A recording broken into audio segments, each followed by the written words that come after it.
Hey Lakers fans, tonight's video is about Bronny James's contract status. What it means right now for a team that's still uneven even after the last win. How the numbers tie into the apron and the rotation. What J.J. Redick actually wants from Bronny on the floor, where the next decision windows sit, how LeBron's health and retirement talk affect everything. How Luka Doncic's usage changes the guard room, and why the front office is choosing stability over noise. I'm going to lay it out in plain English, step by step, so you understand the call they made and the options they kept. And if you stay with me through the context, I'll land the clean update at the end without hedging. If this kind of coverage helps you make sense of the headlines, hit subscribe and turn on notifications so you don't miss the next trigger date. First, the basic picture. The Lakers are not rolling yet. Even with a much-needed win on the board, the rhythm still swings from quarter to quarter. Some bench units hold up, others leak points. Spacing looks good in one stretch and flat in the next. And the biggest variable is LeBron's sciatica recovery and the hovering question about how many more months he wants to push this body. When your most reliable organizer is out or limited, everyone else's role shifts half a step. And that's where a low-cost, multi-year guard deal matters more than people expect. Because the team needs stable minutes that don't break the cap and a development runway that doesn't force new decisions every other week. The staff has kept the message simple with Bronny since camp. Defend your position, sprint into your spots, move the ball on time, keep turnovers low, and be ready to cut when Luka pulls two defenders to the nail.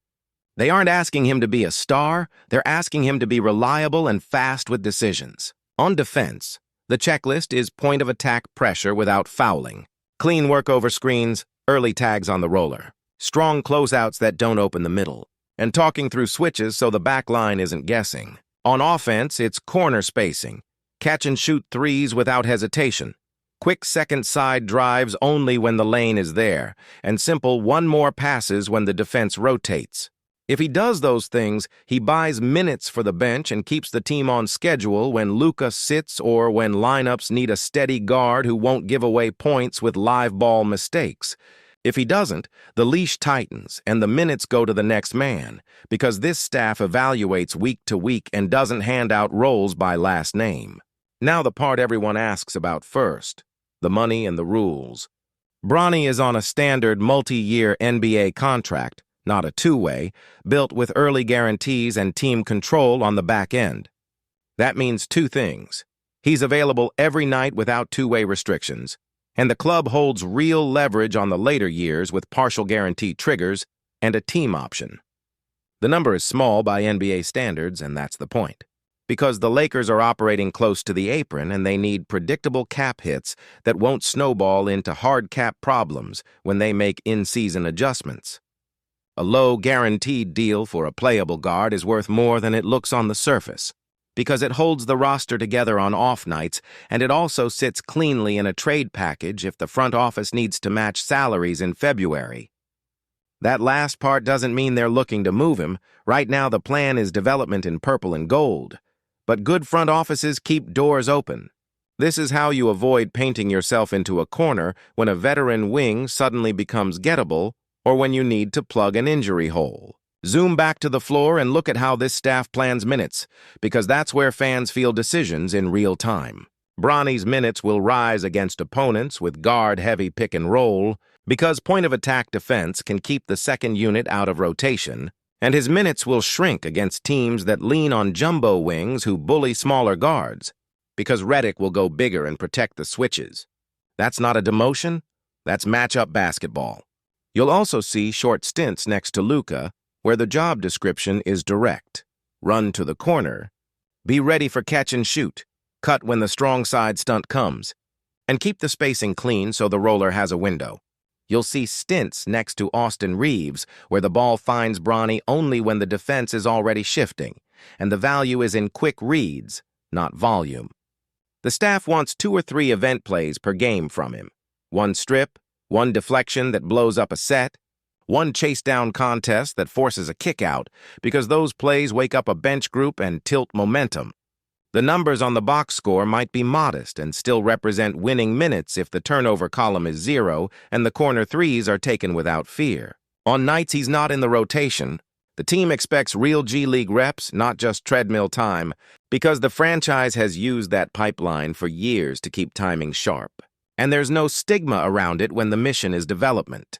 Now, the LeBron piece, because it touches everything whether we like it or not. The sciatica issue changes pace, spacing, closing groups, and it adds weight to the retirement talk that pops up every week. The front office can't guess where that lands in April, so they are building the guard room to work in both realities. If LeBron returns and stays, Bronny's lane remains narrow but useful. Defense, spacing, and low-mistake basketball. If LeBron shuts it down after the season, the team still holds control on Bronny's next year and can widen the role in the summer without rewriting the cap sheet today. That's why there's no urge to rip up the deal now or flip it into something else. A firm plan beats a loud pivot in late October. Luka's presence adds another layer that's easy to explain. When your offense revolves around an elite pick-and-roll engine, your secondary guards have to be simple, available shooters who don't dribble the air out of the ball. Bronny's task is to reduce friction on Luka's reads, occupy the weak side corner early, keep the help defender honest, cut through when the tag comes late, and be ready to fire on the catch. If he becomes automatic on corner threes and steady on screen navigation, his minutes will grow naturally because those are the exact jobs that keep Luka fresh for the fourth quarter.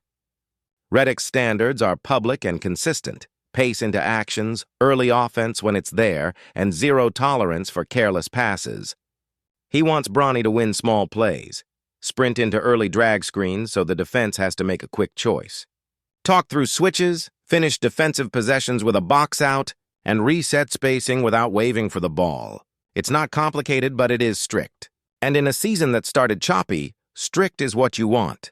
Now timeline and decision windows. So you know what can actually change and when. There is no quiet mid-season trapdoor in this contract. No conversion tricks, no demotion planned, no hidden clauses that trigger in December. Year 2 is locked, and the next meaningful choice sits in the summer when partial guarantees flip and the club option path for the fourth year becomes part of the conversation. That's also the broader roster window when teams decide on mid-tier contracts, weigh offers for veteran wings, and plan the center position around Luka's pick-and-roll partner. Pushing the Bronny decision to that window gives the front office full information. A full season of film, a clearer read on LeBron's future, and a real market for whatever role players shake free. That's how you dodge October overreactions and keep leverage for July. If you're wondering why the organization didn't move him to a two-way or fiddle with guarantees now, here's the blunt answer. The current structure already does the job, availability every night, control next year, and a clean option in the out year. Switching to a two-way would cut availability, introduce a game limit, and create new headaches when the team actually needs guard depth while LeBron is out. From a cap angle, the small guaranteed number is easier to live with than juggling 10 days and minimums while you're operating near the apron. From a locker room angle, clear status helps everyone relax and focus on the right things. Veterans know the guard next to them won't break the set by hunting shots, and the rookie knows exactly what earns another shift. Let's also be clear about what a good night is for Bronny in this setup. It's not 15 to 5-5. It's 5 to 8 points on in-rhythm looks, a couple of quick-touch assists that keep actions clean, no live ball turnovers, one event play on defense that turns into a stop, and consistent work over screens. You'll notice coaches care more about decision speed than volume. Shoot it or swing it, don't pound the ball. If the closeouts are under control and the nail help is on time, that's winning basketball even if it doesn't trend. And because the team's overall form is up and down, locking in these job descriptions reduces the sloppy stretches that keep games closer than they should be. Now, I know many of you are asking about deadline strategy and whether this small contract should be used as matching salary in a package. The honest read right now is that the front office wants to develop him here and keep the door open, not walk through it. If the exact right wing becomes available at the right price. A lot of names get discussed. This is the NBA, but holding a cheap, switchable guard who knows your system is often worth more than the late second you'd get for him. It's also worth pointing out that the staff has already built a simple synergy map to make his life easier. Next to Luka, play the corner and cut. Next to Reeves, be the safety valve and chase shooters. Next to a defensive guard like Marcus Smart, take the weakest handler and keep Smart on the primary threat. Next to a bigger lineup with Rui Hachimura, run the wing in transition, flatten to the corner, and keep the slot clear so Rui can attack. These are not complicated rules, and that's the point. Simple rules become habits. Habits become minutes. Minutes become trust. On the human side, clarity always beats speculation. The team has told Bronny and the room that year 2 is stable, that G League reps are part of the plan when needed, and that minutes are earned on defense and decision-making. This avoids the weird energy that can creep into a locker room when a young player's status changes every week. It also lets the staff focus on solving more pressing issues like late-clock offense when Luka sits, defensive rebounding against stronger front courts, and finding the best 5 for crunch time. So where does LeBron's retirement possibility sit in all this? It sits as a fork the team has to respect without letting it freeze today's choices. If he plays through the year and leans toward another run, Bronny stays in a tight role and continues to develop behind 2 high-usage stars. If LeBron decides to step away, the club still holds control on Bronny's next season and can choose between a bigger role, a patient role, or a move if the roster needs balance. Either way, you don't need to touch the contract in November to feel in control in June. That's the logic, and it holds up. All right, you waited for the actual update, so here it is, clean and direct so there's no confusion. The Lakers are keeping Bronny James's contract exactly as it is for this season. There will be no mid-season conversion, no demotion, no rework. Year 2 is locked. The next real decision window is the summer guarantee trigger for year 3, and the 4th season remains a club option. On the basketball side, the plan is to use him in matchup-based stints, raise corner 3 volume, and keep the point-of-attack defense sharp. The staff will keep the leash short when turnovers stack up and extend it when the defense is tight and the ball moves. The front office will keep every option open for February and July without forcing a move now. That's it. The headline is stability and patience, which is exactly what a choppy team needs while it figures out the best lineups around Luka and tracks LeBron's health and long-term choice.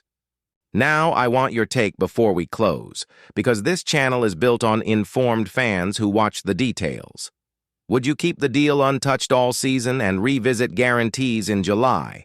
Or would you try to package small contracts at the deadline for a win-now wing even if it costs development reps? What have you seen from Bronny's point-of-attack defense, his timing on roller tags, and his corner shooting that makes you optimistic or cautious? If LeBron announces his plan late in the year, would that change how you handle year 3 money? Or would you keep the standards the same and let the tape decide? Drop your thoughts below, keep it straight, and tell me which guard mix you trust most in the second unit right now. My final read, concise and professional, the Lakers chose a calm lane on Bronny James's contract. Keep it steady now. Judge a full season of tape and make the money calls in the summer because the cap is tight. The rotation needs reliable, low-mistake minutes, and the team can't afford distractions while it fights for form. It's the right call for October and November. It keeps the roster flexible for February, and it preserves every real option for July. If you value clear updates with real context, subscribe to Lakers News Fan Report, hit the bell, share with a friend who texts you at tip-off, and stay with us as we track the dates, the minutes, and the progress game by game.